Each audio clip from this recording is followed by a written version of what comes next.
You are listening to Comedy Club for Kids presents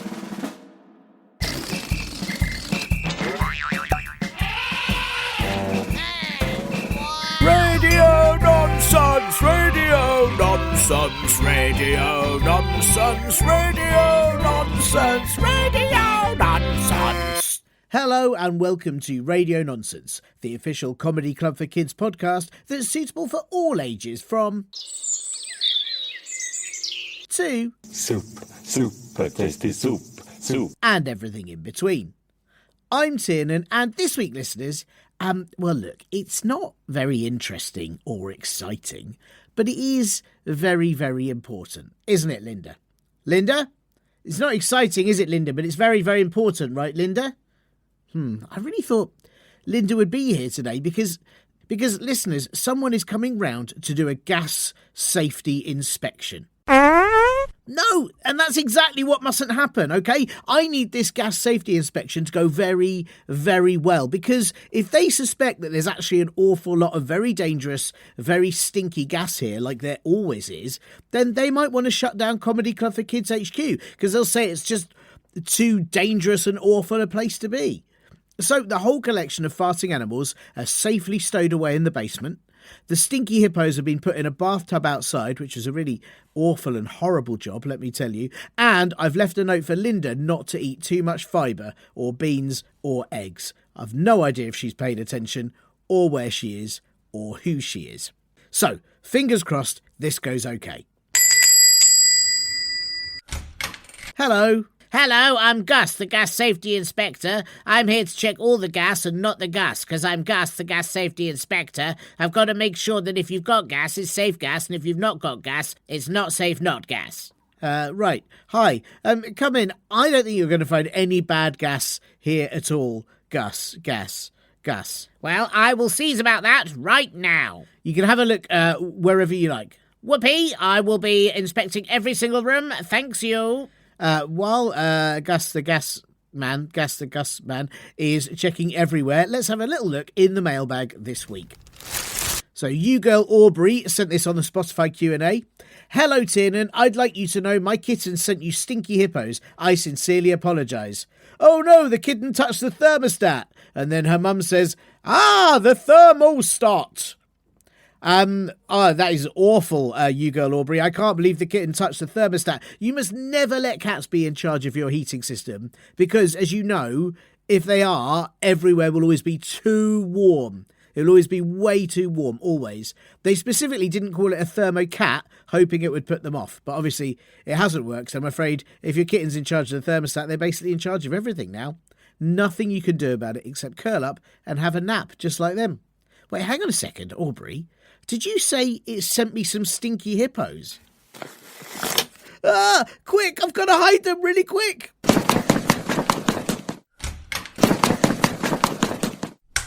What was that? I caught a very whiffy, gassy smell, and I, Gussie, do not like gassy. Is this place gas dangerous? No, sorry. The smell must have just come from outside when the door opened. Just ignore it. It's already gone, isn't it? It's already gone. Smells fine now. Okay, that's good. I'll go and Gus and have a look in the kitchen then. Phew. This is from Gooper Gup Gup, who says, I tried having a collection of farting animals, but it exploded, so I'm sending them to you. Thanks for the message, Gooper Gup. Hang on, what? No, not today, Gooper Gup Gup. That is the last thing I need. Not more farting animals. Quick!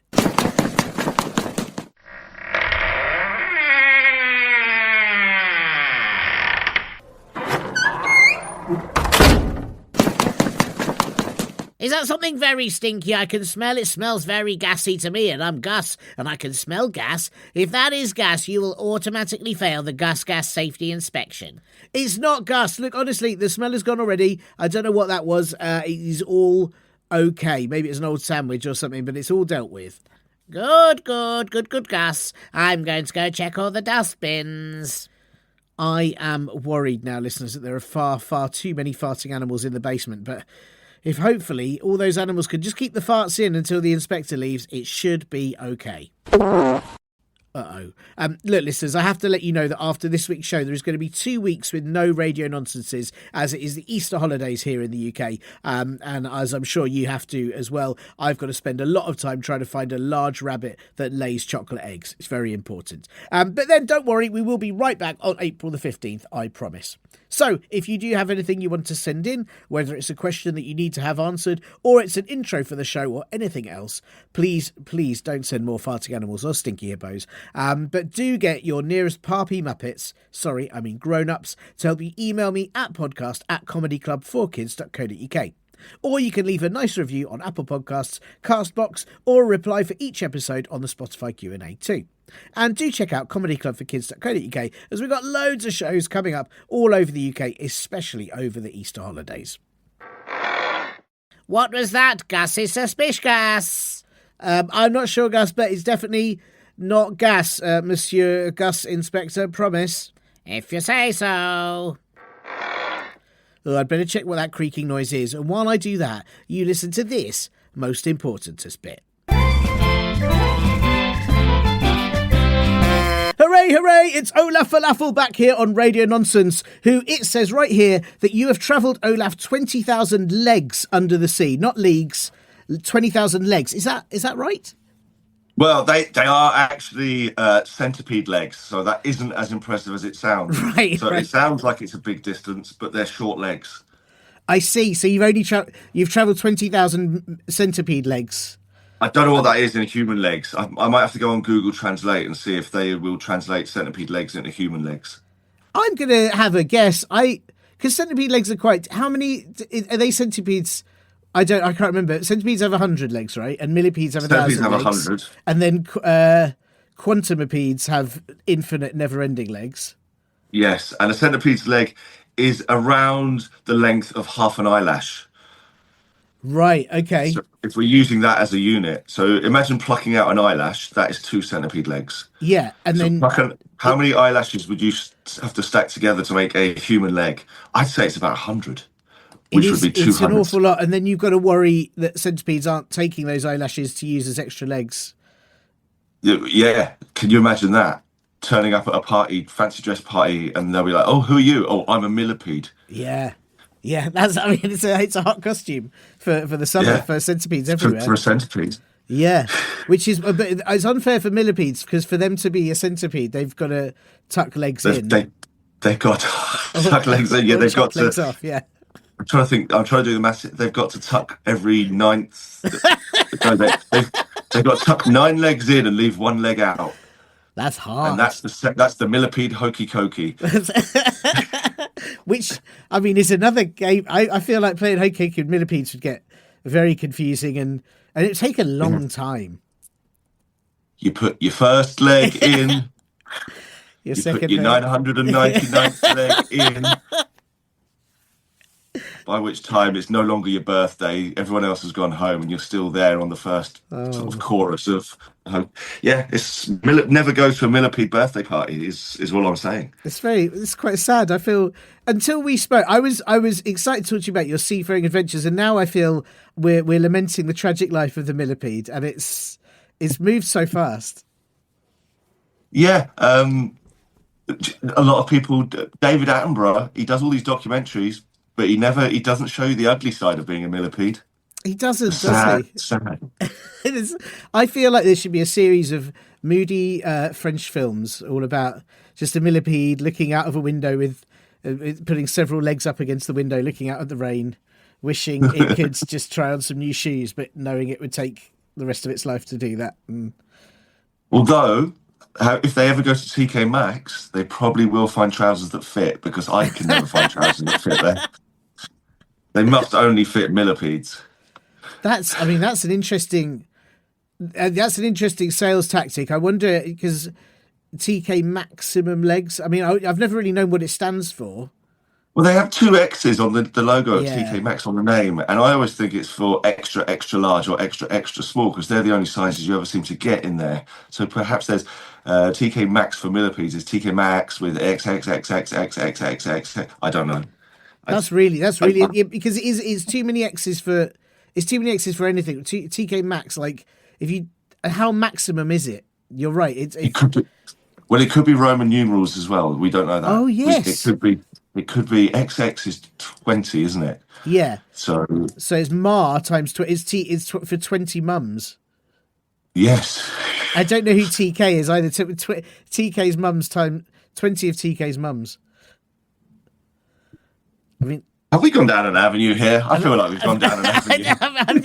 It's one of the reasons I wanted you back on the show, Olaf, because it's this sort of wisdom that we've started the episode on so quickly. I feel like the listeners have already learnt, and I've got a question that I do need you to answer later, but I feel like we've already answered so much of life. Well, I like to think I'm a scholar. I like to think that if any of your listeners, anyone who's listening to this, will leave having learned something, they will leave far cleverer. Well, no, they'll leave far more stupid than they started. That's my aim in life. I think that's a nice. If you're more stupid than you started, you wouldn't realise you're too stupid to realise that you've got more stupid. Exactly. So you're in quite a nice place. The real stupid people wouldn't realise they've become more stupid, and they're my kind of people. Yeah, exactly. Well, I always think that there's a phrase that ignorance is bliss, right? But I can't see what. The ignorance sounds great. If ignorance is bliss, then that's the best thing. Isn't it best to just be an idiot? And not have a clue? Well, surely, if ignorance is bliss, then why do we berate idiots? Yeah. Surely they're the ones who are doing it right. They're having the best time. That's why I dedicate my life to getting as close to idiocy as possible. It's like the height of evolution. Yeah. If we could all become true idiots, then everyone's going to be happy. Yes. And there'll be a lot more accidents, but I think we won't care. We'll be too stupid to know it's happened, that we've walked into a tree. There'll be a lot more people stepping on rakes and accidentally blowing up schools and that sort of thing. But, we'll be happy doing it. Yeah, exactly. And it'll all be accidental. It won't be malicious. No, it won't be malicious. It'll be, oh, did you leave the gas on? Oh, yeah, right in the middle of my game of flamethrower tag. Yeah. And then boom, no school. Which does sound quite exciting. It does. Don't try that at home, though. No. And make sure there's no one in the school, but then you wouldn't have to go to school for weeks. But if do it on a holiday. Yeah. Don't do it. Don't do it whatsoever. During the Easter holidays. Don't do it whatsoever. But it's this sort of idiocy that means we can't be accused of terrorism, because we don't know what we're talking about. We just don't. It's all accidental. It's just all coming out of our mouths as our brains don't even think about it. Yeah. I'm always amazed there isn't more of this in court when they say, like, you've been accused of, I don't know, causing breaking a door, or you've been accused of, like, driving dangerously or something. You can just go, I'm an idiot, and then they should go, oh yeah, fair enough. Just you didn't know. And the solicitor or the barrister or whatever, I don't even know what they're called. I'm that stupid. I don't even know what these people. I've watched movies. It's a coffee barista, isn't it? That's what. The barista. He's there. He's made your coffee. He's done you a little bit of art in your latte, and then he turns around to the judge and says, "Judge, this man surely didn't rob the bank. He's an idiot." He's too stupid to have ever done something. Yeah. Just look at his stupid face. Look at his happy, stupid face. He clearly didn't do anything wrong. And then they'd bring out some sliding doors, some automatic doors, and they'd watch you walk into them 5 times in a row. Yes. And then the jury would go, yeah, no, he's not guilty. He's an idiot. We've clearly not got the right man here. Yeah. He's an idiot. See, these are the ways to get. This is the way to get away with things. I think people don't understand that if you're truly stupid, you can get away with a lot. You can, and I feel that in life in general, not just when you're committing misdemeanors.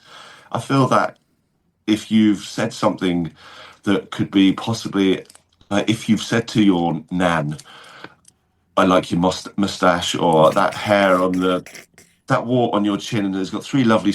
She can't get offended if you're an idiot, because you just don't know what you're saying and why you're saying it is wrong. So and you're being complimentary. And you're being complimentary, and you could say to her, those 3 hairs, I'm sure if you pulled one of them taut, or if you pulled all 3 of them taut, you could play them like a violin. And then you could possibly get into like the Vienna Philharmonic Orchestra or something, I don't know. Wow. Not only is that complimentary, but you're also like, you're helping your nan see a new vision, a new dream in life. You know, often when you get to nan age, whether that's sort of 60 or 160, they sort of think, oh, I'm just a nan now. But you're giving her a new dream. She could be in the no, you're not just a nan. You could be in the Vienna. I picked Vienna. I don't know why I picked Vienna. They got it seemed right, yeah. It seems right. It seems like somewhere. It could be Vienna. It could be somewhere else that sounds good. Yeah. It could be the Helsinki. I've never been to either of these places, but they just seem like they could have a facial hair philharmonic orchestra, of which my nan could be a part of if she just applied herself a little more. I think Forgot about Battenberg for a second, because that's all she thinks about is Battenberg. Yeah. If she forgot about Battenberg and just practiced playing her chin hair like a violin, she could do great things. She could be headlining Glastonbury. I don't want to cause worry. I'm pretty sure they'd have a lot of Battenberg in Vienna, so I feel like if she went there for the Philharmonic Orchestra, she's going to get distracted. She could get sidetracked. Yeah, and that's right. going to be really bad for the team, for the when it's her solo. Where doesn't have Battenberg? That's what we need. We need to know where doesn't have Battenberg. I don't know. I mean, I'm sure Battenberg is. I'm sure it's a German cake, isn't it? It sounds like it's a German cake. It sounds quite Germanic. So you're right. Vienna is. Hold on, I just googled. Vienna's in Austria, and that's next door. So yes, I'm thinking Mexico. So if we send her to the Guadalajara Philharmonic, there'll be no Battenberg distractions. I've heard, and I don't wish to stereotype, that the nans in Mexico have they have skills in terms of hair in chins, and they could teach her. She could learn amongst the best. That sounds incredible. I mean, you bring up a good point though, in that there's all these orchestras, and I don't know if they still. I don't really know, and we've gone through this already. I'm an idiot, but I don't know if they still use horsehair for. They used to use horsehair to make violins, which I always thought was a bit unfair. But also, at some point, someone must have accidentally twanged a horse's tail and gone, "Wow, that sounds beautiful." And so, but it's weird that we don't use you've got a mighty fine moustache and beard, Olaf. Do you ever just think I might turn this into a beautiful instrument? Well, I've genuinely turned it into a paintbrush.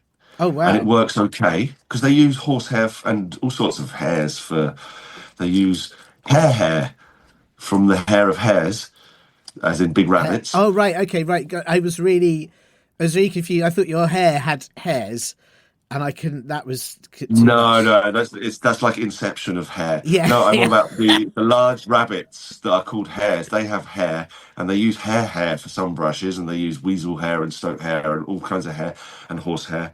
And I used my beard hair for a brush, and it worked reasonably well. It was a bit scratchy, but it kind of gave the artwork kind of a uniqueness. But I've never used one for an instrument, which I probably should. What are those brushes that some drummers use for their cymbals? Oh yeah, they look like they tickle you. Yeah. I could. I don't know if you could. If this is audio only, so you can't see me doing the action, but that I could make one of those out of my hair. I reckon. I think because it's quite short and wiry. Yeah, and it'd be good for that or for scouring, as in washing up.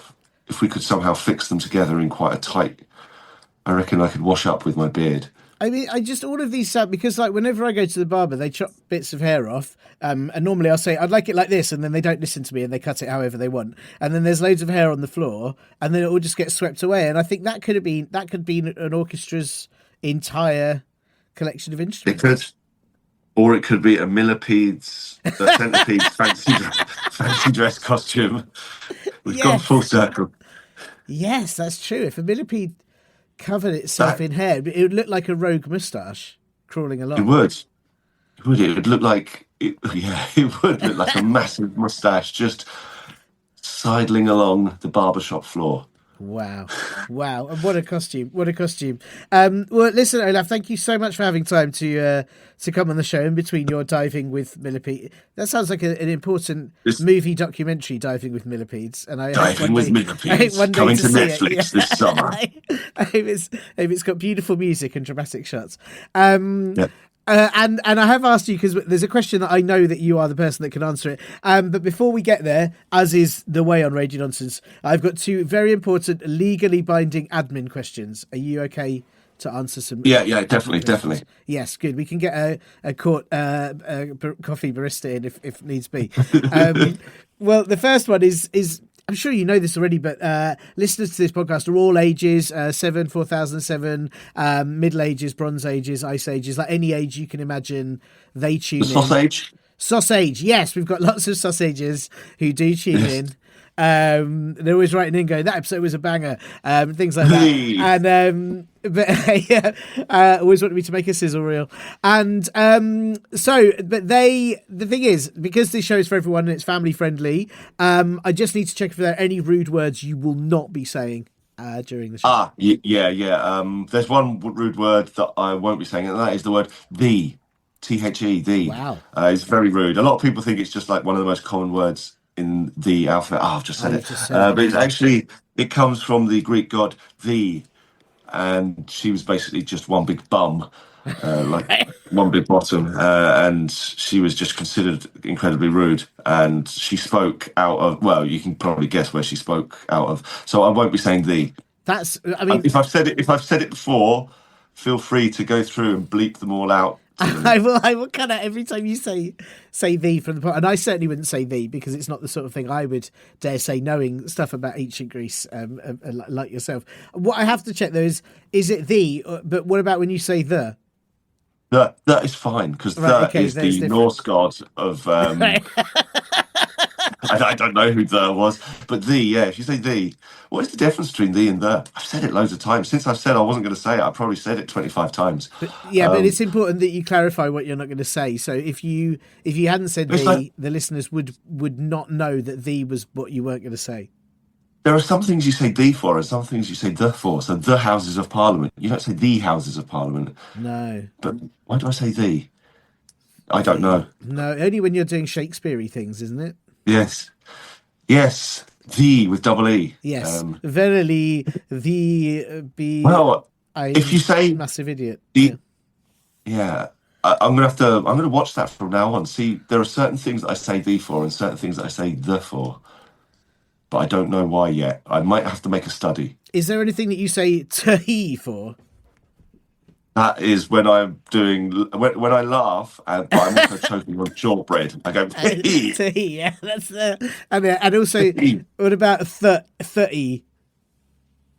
A 30? No, you never say that. It's just ridiculous. Yeah. You could also go. Is it?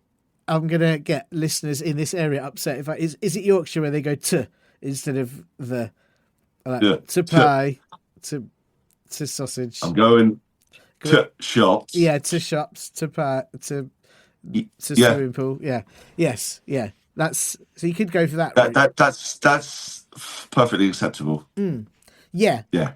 So I might just say that from now on. I might go to. Yes, I think you should do it, and then I'll worry that you've cut out on the recording, and I'll keep having to pause and restart because I'll think you've frozen. So, Olaf, is your internet okay? Yeah, I think it's router. I think signal is jumping in and out. Which is a good... Now, if any of the listeners are in Yorkshire, you have to tell us if you all constantly worry if Zoom is cutting out. Because you're saying sir, and then, there's tricky problems in life. But I appreciate you not saying the, and I will not say the. Not even once, because it's a terrible, and that just the images of that Greek goddess make me feel a bit sick. So. The images. You didn't say the images. The images. Yeah, that's because I was talking about images of the. So they're the images rather than the images. Okay. That's interesting. I am going. See, from now on, I'm going to be stopping people every time they say the instead of the, and ask them why. That's good. And very, very soon, people will hate me. They'll hate you, but they will have learnt a valuable lesson. They will have learned something about the and the. And that's the most important lesson. See, I would say the most important lesson. Oh, this is awful. Now it's gonna. That's all day now. I'm gonna just be worried about when I start talking. I've never thought of it, and now it's all I'm going to think about for the rest of the week. The week. It's the week, definitely. So you can say that. Definitely the week. Yeah, you're allowed to say that. But it's the alphabet. Is it the alphabet or the alphabet? The It alphabet. depends how you say. It depends when you're. Right, kids, I want to vote. Is it the or the for the alphabet? Yeah. The alphabet. Millipedes, only one vote per millipede. You can't hold all your hands up. Yes, you can't vote with every hand. Hands up. cheating. Well, okay. Listen, well, you won't be saying the. I will try my best not to say the, but it's going to be the hardest thing to do. Yes. But I appreciate your efforts for the sake of this show. This is another very important question that I need to ask you. Olaf, would you rather be in charge of counting all of the sand, or all of the pollen? Well, that is a tough one. I think it would. The sand would immediately. Well, immediately I'm thinking the sand means I'm on the beach. However, I could be in the B&Q counting Yes. the sand in Yeah, there. you could. Yeah, you could. But if it's all of the sand, I'm guessing I'm going everywhere there is sand, Yeah. which means I will be visiting Swindon B&Q, which I'm actually technically not allowed to go back to after the last time. What were you correcting people's there's and these, or was it? We're just calling it the creosote incident, Oh, and we can't no. go into any more than that. Otherwise, my barista will tell me off. Wow. So I probably will have to go for pollen because pollen is everywhere, I believe, and that means I will get to be omnipresent. So I will still be in Swindon B&Q, I guess. Yeah, you will have to count it there as well. I mean, the issue with pollen is, do you suffer from hay fever? I do, but I'm thinking that amount will kill or cure. It's I'll either die counting the pollen, or I'll be cured from counting all the pollen. Wow, he sneezed himself to death on the job. The job. Yeah, that's Yes. that's see, I get hay fever quite badly, which would put. I also worry that if you're counting all the pollen, some of the pollen will still be on bees' knees. That you could really anger a lot of bees. You could anger a lot of bees. That is, yeah, they have them in those little pouches, don't they? And I'm sure they don't like having their knees interfered with. No one does. No one likes having their knee sac rummaged through whilst someone counts the pollen contained within. Exactly. I mean, it happens all the time to me. I've got a little sack of pollen attached to my knee, and yeah, I would hate it if random strangers tried to survey my pollen sack. Yes. Well, I've got the same. I keep it there for whenever I'm just like, well, I might have to make some honey later. These things are really necessary, but you know, bees have got particularly small knees, lovely and furry knees, but particularly small. I think it'd be quite a problem. But then you see, I think there's also the other side of, if you are counting all the sand, whenever anyone goes on the beach, they seem to leave with most of the sand still in between their toes. So you'd have to count in between people's toes, which I think is worse than bees' knees. And you'd probably have to go to everybody's house and you'd have to tip out all of their shoes because even if they've been to the beach 3 years ago, there is still sand in those shoes. There are grains. Yes. I just think the pollen. I don't know. I think the pollen would be slightly more pleasurable than the toes. It would smell nicer anyway. So when you're not sneezing and you could. When I'm not sneezing, it would smell lovely. It would be lovely. Yes. I think that's very. Whereas smelling people's sand-filled toes is really not very nice.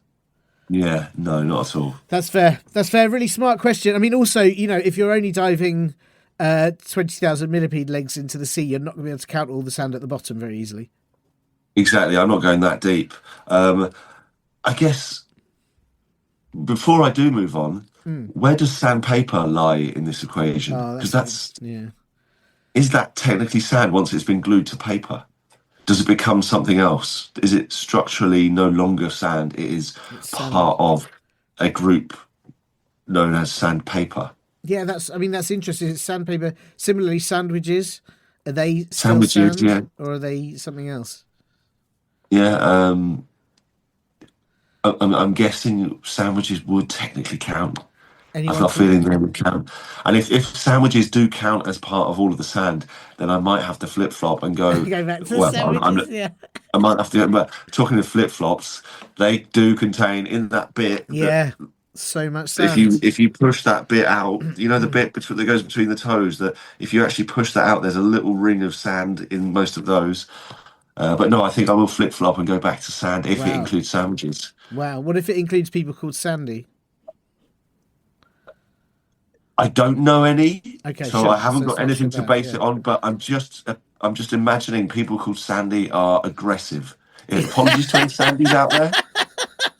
Any Sandys who are listening to this who happen to be just regular nice people, fine. Why? Why do you think they're aggressive? In my mind, I'm thinking abrasive sandpaper. I'm thinking Oh, I sandy. see. Yeah. I'm thinking.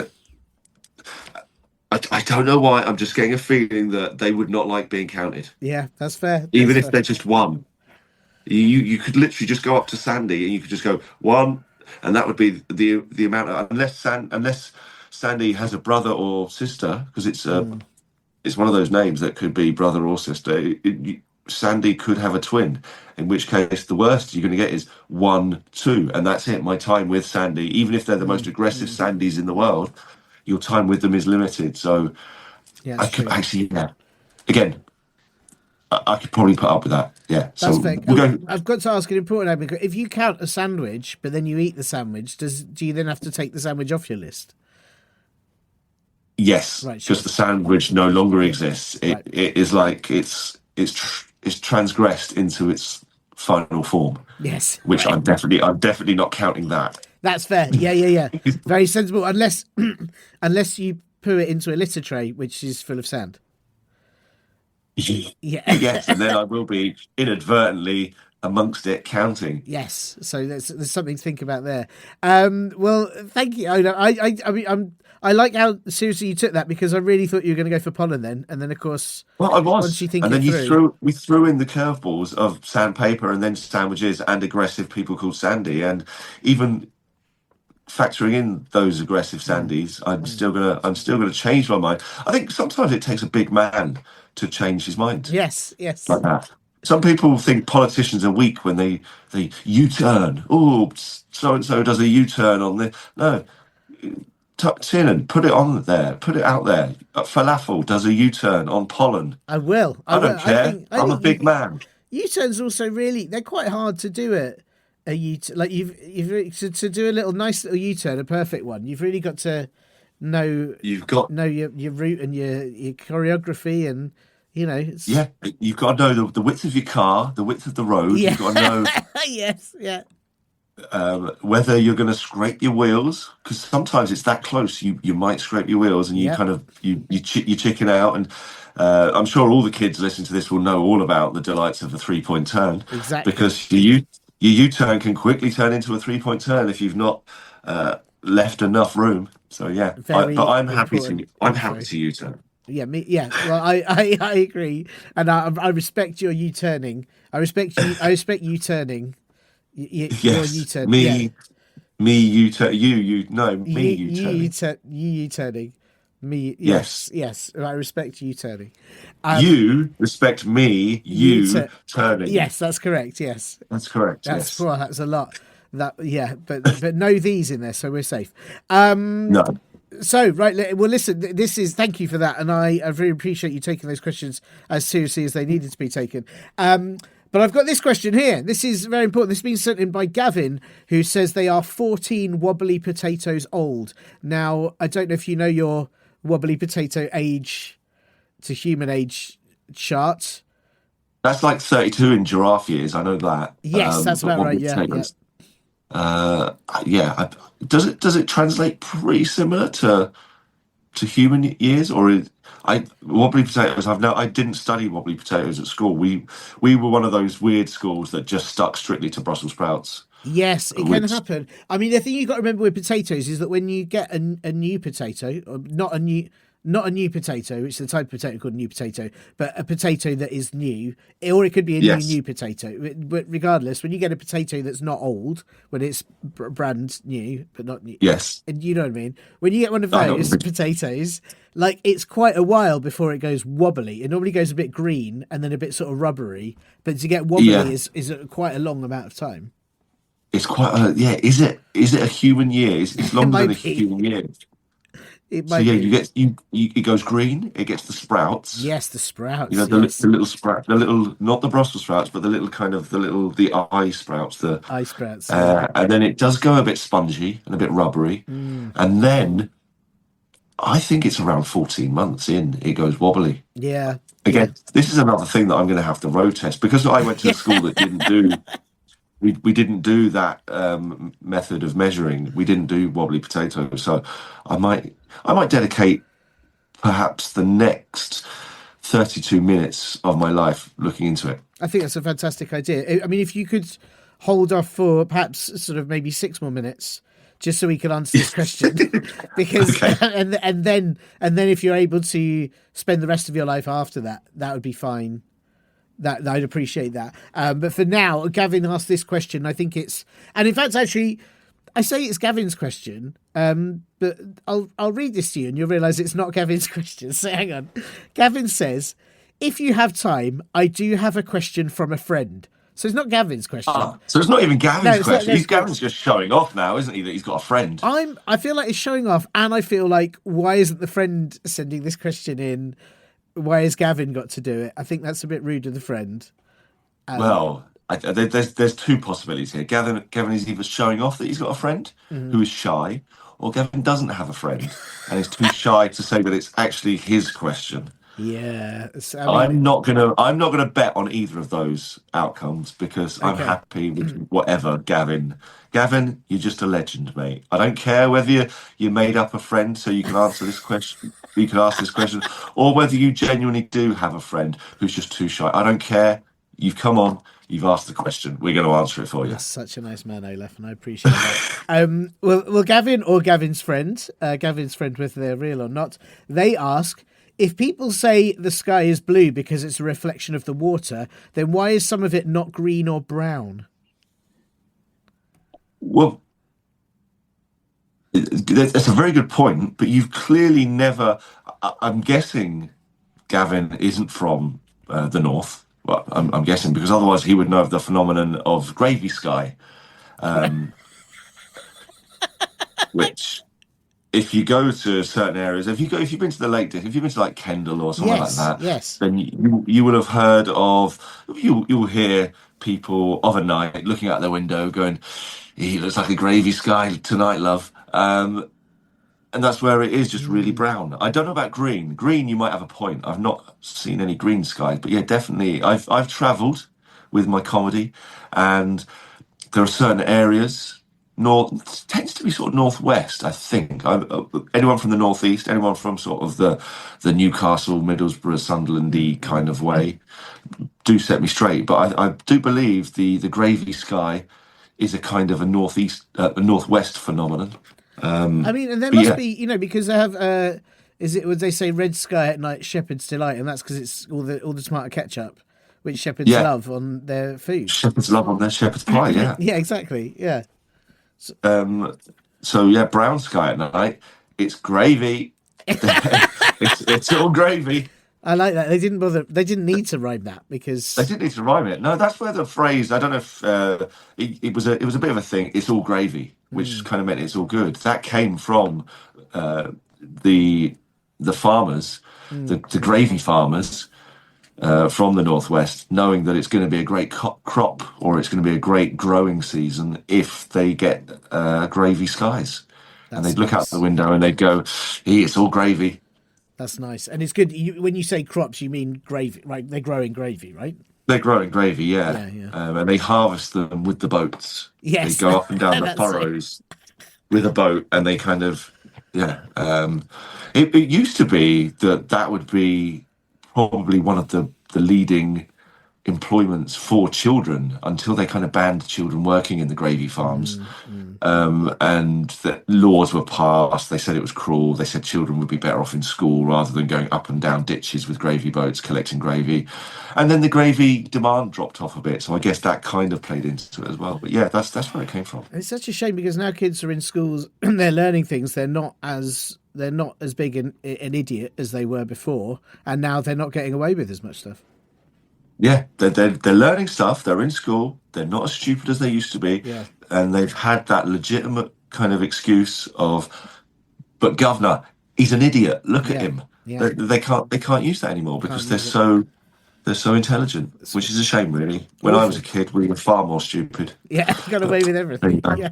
Got away with everything. I mean, I have to ask why, because I think the interesting thing is if the blue is the reflection of the water, which is what Gavin / Gavin's friend suggests, when there's lots of people swimming in the water, surely you should look up at the sky and see like, oh, that bit's sort of like... Yeah, I think there is some kind of. I don't know the science of it, so I'll probably have to look at it when I'm looking into moldy potato years. Yes, of but I course. think it's something to do with diffraction Right. and dissolution. Dissolution. I think it's all to do with the dissolution.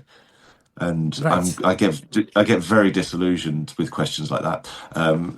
Yes, I mean, me too. I No, mean, I I think- assume it's so that's where the sky's going, oh, I can't be bothered. What's the point? of Yeah, doing it's this? like, you know what? I've done the water. What more do you want me to do? I'm not doing all those people as well. Yes. What is it? I've not got time. There's loads of them swimming. I can't put them all up in the sky. No, I'm going to go and do something else now. Yeah. So yeah, that's where the sky gets disillusioned. I like that. He's That's done what the it goes- reflection of the water. Yeah. It's like, well, I suppose you'll be wanting me to do boats next. Yeah, Yeah, it's a lot of effort, isn't it? And whereas the sky could just go, here's some clouds and a couple of birds. Yeah, It's a lot exactly. less effort. There you go. Yeah, a lot less effort. Clouds are easy to do. Yeah. They're like, here you go. There's the water in the sky, and there's the clouds, which just pretend they're the people. That's it. That's all I'm doing. Yeah. They're the people. Yeah, way easier. I don't know if Gavin / Gavin's friend has ever tried to paint a sky, but it's way easier than painting trees. Way easy. Yeah. Yeah, painting waves and people in the waves. Like you may as well just paint a cloud, paint it blue, paint some white on it, win. Yeah. And if you've got a beard, trim it off. Yeah. Use it to make a brush, and you can get a really nice texture on those clouds. Beautiful. You can get kind of a wiry kind of loose texture on your clouds. Yeah. This is brilliant. And I guess that's why people sometimes look up at the clouds and they see like faces and people. That's because the sky was gonna do a person and then kind of They gave couldn't up. be bothered. Yeah, They yes. couldn't be bothered. They're like, you know what, that'll do. If they see the person, that's fine. That's fine. If they see, oh look, that one looks like a dog. Yeah, okay, that's fine. Yes. But I'm not gonna do it properly. It's like really, really abstract art. It's like when Yeah. if you go to a gallery and there's a painting and you go, I can't work it out, and everyone goes, oh, you have to stand at the other end of the room, and then you look at it and then you go, oh no, it looks blurry but slightly less blurry, and that's what the sky's doing all the time. It's like, I'm just going to do these paintings that you have to stand Yeah. very far away. You have to be kind of a little bit sleepy to appreciate that Yes. sky. Yeah, I like that. And if you're looking at it like too closely, then yeah, you won't get it. Yeah. You won't see that that's an old lady who's just dropped her shopping. That's what it's supposed to be, but you won't see that because you're looking at it. You need to be half asleep. You need to be concentrating on something else, and then you look up, and then you see, oh look, that looks like the lady from number 32. She's just dropped all of her custard and her loaf of bread and a copy of the Racing Post, and she's dropped them all over and that's exactly what that looks like. Wow. But you're looking at it too closely.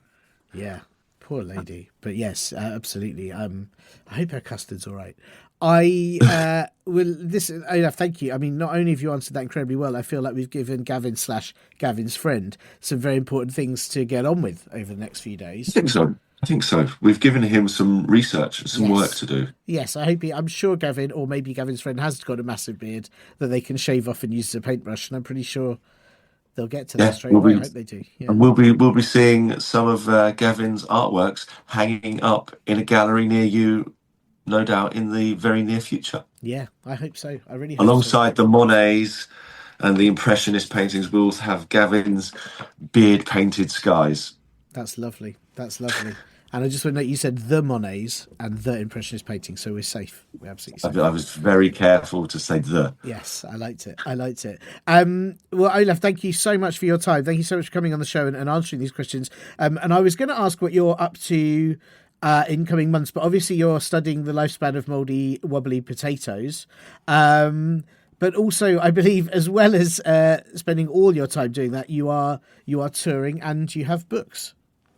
I am touring my family-friendly comedy show. It's just a lot of nonsense, to be honest with you. It is called My Stupidest Super Stupid Show, New Improved Recipe, and it's basically family-friendly comedy that, to be honest, any kids listen to this, the grown-ups like it more than you lot. So you will enjoy it, but I don't think you will enjoy it as much as the grown-ups. And that is going around 2 places near you if you live near the places where I'm going. And they're places like Kendal. I mentioned Kendal earlier. It's So gravy. It's I might gravy be in able to, Kendal. It's all gravy. I might be able to see some gravy skies if I go up there. But I am going to Rotherham as well, which I believe might be on the cusp of gravy sky territory. Mm-hmm. And I will be going to Leeds as well, which is like bang in the middle of gravy sky Covered in territory. gravy. But I'm not just going to the north, I'm going all sorts of places. Lots of places beginning with Ch, I've noticed. I'm going to Chesham and Chester and Chipping Norton. If they're at Chelmsford, I've just been to Chelmsford, so unfortunately you can't come and see me in Chelmsford unless you have a time machine. But I'm going to all sorts of places. Is that, are you going to only go to places with Ch from then on, after you've done Kendal and, because there's Chattanooga, I think you could go to. I could go to Chattanooga, yeah. I could go Chile. to Cherokee, Yeah. which I believe Cherokee Falls. Chile is the other, yeah. Chile, yeah. Yeah. I'm sure there's somewhere in India that begins with a cha. No, maybe not. I'll You look it I mean, up, Chichester. I'll Chichester, go. yeah. I'll Yeah, definitely go to. That's a bit easier That's for you. an easy one for me to go to. Yeah. And Cheshunt, which I believe is quite near to where I live. But yeah, lots of other places around the globe, which I definitely will be going to. Good. So if you do have international listeners, Charavastok in Russia, I'll be going to. and which Chad. I definitely. I don't know where Chad And is. Chad is it's landlocked country in Africa. Which, there you go. Yeah, it's perfect. Which I'm definitely going. We're going to do it there. We might have a few visa issues, but we'll be fine. So yeah, I'm doing my stupidest super stupid show in lots of places that begin with Ch, and a few that don't begin with Ch, but yeah, they're probably not as important. And I do have a couple of books as well. Can I tell you about my books? Please do. Yes. One of my books is called The Far Out 5. I've said the because it's the Far Out 5. If I'm not being rude. Yes. And it's a graphic novel. So I know your listeners, they like books like Bunny versus Monkey and Dogman and Captain Underpants and Donut Squad and all those kind of things. So if you like those, you will definitely love this. It's about 4 kids and a grumpy old magician who get transformed into 5 completely different characters. They get whisked far off from home and they have to adventure their way back, trying to transform themselves back into their normal selves whilst all the time fighting against weird characters and solving problems. And the first one is called The Far Out 5 Snot Jelly Island. And they visit a land where all of the inhabitants have been turned into these snot jelly statues that are... I can't tell you too much more without spoiling it. So there is that book. And then I also have a joke book, which is called A Poo on a Pogo Stick. And it is called A Poo on a Pogo Stick because that is the punchline to the first question, the first joke, which is, what's brown, goes boing, and knocks on your bedroom window at night? A poo on a pogo stick. That's funny and terrifying. I just if I hear a tap on the bedroom window at night, I'm a little bit worried. And if I look out and see a poo bouncing up and down on a pogo stick, I would be a bit scared. And it's a joke book. I've done all of the illustrations myself because I like doing all of the illustrations. And there are jokes that are, I would say, a third of them are my jokes. A third of them are jokes that I've been told by kids when I do my comedy or I visit schools. And the other third are like classic kids' jokes that have seemed to have been around since I was at school. Nice. So some of them, here we go, here's one. My hamster's wheel is made of gold and is encrusted in diamonds. He's rolling in it. Nice. That's great. And then what other ones? Oh, here we go. I mean, this one's quite relevant. What has the top half of a human, a horse's body, and 100 legs? A centipede. Oh, wow. There's a little drawing, which you won't be able to see because it's visual only, but I do have a little drawing. Good. I will confirm it looks brilliant. Yeah. It's a centaur with lots of legs. Fantastic. And the front half of the centaur looks very like he is probably called Colin. There you go. Yes, I agree. Wow, your books are absolutely fantastic. I'm very excited about them. And I think my daughter would like, but I want to read them, so I'm going to get them first. And your stupidest super stupid show sounds brilliant. And I just want to say as well that I think if any of the you said that the adults will laugh a lot. If any of the kids here are worried, I think they should go and they will hopefully learn to be more stupid and then they'll get away with more stuff. Exactly. If you come to my show, you will definitely, your IQ will lower. Therefore, you'll be able to get away with stuff. Yes. I think That's the selling point. I should just put that on there. I've not put that on there. I definitely should.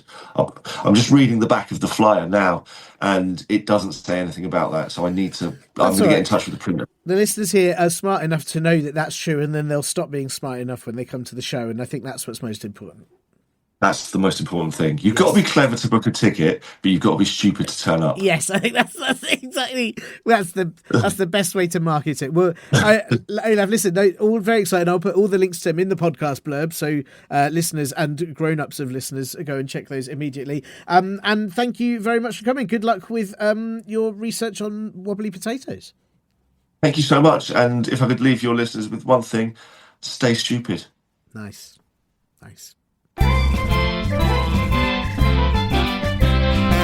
Thanks so much to Olaf Falafel for taking time out of, I guess throwing millipedes in the sea, to answer Gavin or Gavin's friend's question.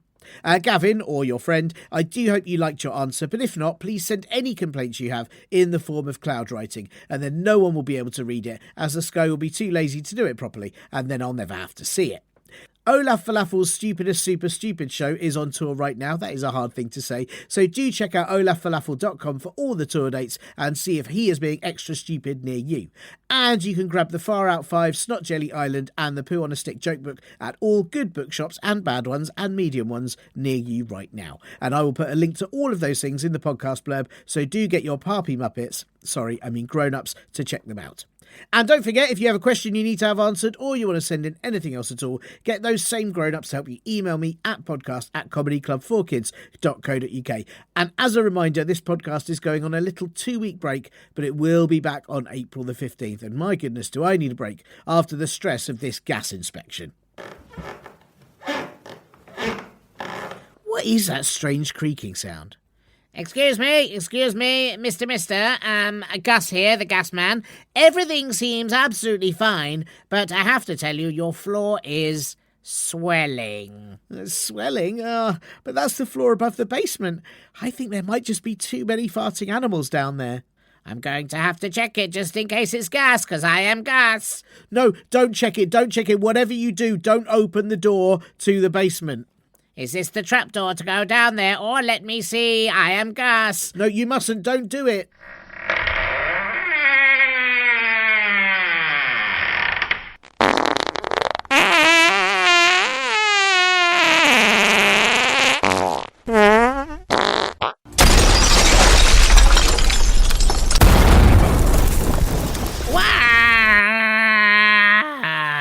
Gus, you've just exploded Comedy Club for Kids HQ. Not me, I didn't do it. I am Gus. I am safe with gas. How many farting animals do you have down there? You have violated all gas safety laws. I am shutting this place down. Oh, no. For 2 weeks, and there's nothing you can do about it. Oh, actually, Gus, that's okay, because the show is going on a 2-week break, so it works out really, really well. Good. I will now have to conduct an extra thorough check, including that strange whiffy bathtub outside, which had better not be full of stinky hippos, or there'll be even more trouble from me, Gus, Mr. Gas. Mr. Gus. Listeners, I need to get out of here before he inspects that bathtub. Have a lovely few weeks. Bye. You have been listening to Comedy Club for Kids presents.